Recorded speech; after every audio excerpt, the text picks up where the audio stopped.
আবু হুরায়রা রাদিয়াল্লাহু তাআলা আনহু হতে বর্ণিত, তিনি বলেন, রাসূল সাল্লাল্লাহু আলাইহি ওয়াসাল্লাম বলেছেন, ইজতানিবু সাবআল মুবিকাত, তোমরা 7টি ধ্বংসকারী বিষয় হতে দূরে থাকবে।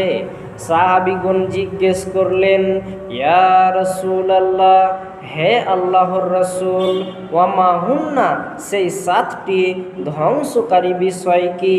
রাসূল সাল্লাল্লাহু আলাইহি ওয়াসাল্লাম বললেন, আশশিরকু বিল্লাহ, আল্লাহর সাথে শিরক করা, ওয়াসসিহরু, জাদু করা, অকতলুন নাফসাল্লাতী হারামাল্লাহু ইল্লা বিল হক, এবং আল্লাহ তাআলা যাকে হত্যা করা হারাম করেছেন তাকে অন্যায়ভাবে হত্যা করা, ও আকলুর রিবা, সুদ খাওয়া, ও আকলু মালিল ইয়াতীম, এতিমের মাল অন্যায়ভাবে ভক্ষণ করা, ও তাওয়াল্লি ইয়াউমাজ জাহফি, জিহাদের ময়দান থেকে পালিয়ে যাওয়া, ও কযফুল মুহসানাতিল মুমিনাতিল গাফিলাত, এবং সচ্চরিত্রা মুমিন নারীদের প্রতি ব্যভিচারের অপবাদ দেওয়া।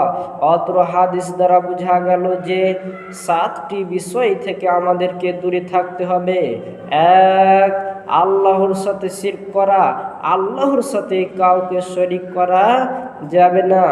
2, জাদু করা যাবে না। 3, কাউকে অন্যায়ভাবে হত্যা করা যাবে না যা আল্লাহ তাআলা হারাম করেছেন।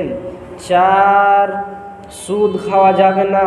কেউ যদি জেনে শুনে 1 দিরহাম সুদ গ্রহণ করে তাহলে 36 বার জেনা করলে যত পাপ হয় তার চেয়ে বেশি পাপ হবে 1 দিরহাম সুদ গ্রহণ করলে।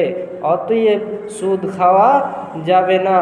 5, এতিমের মাল অন্যায়ভাবে ভক্ষণ করা যাবে না। 6, জিহাদের ময়দান থেকে পালিয়ে যাওয়া যাবে না।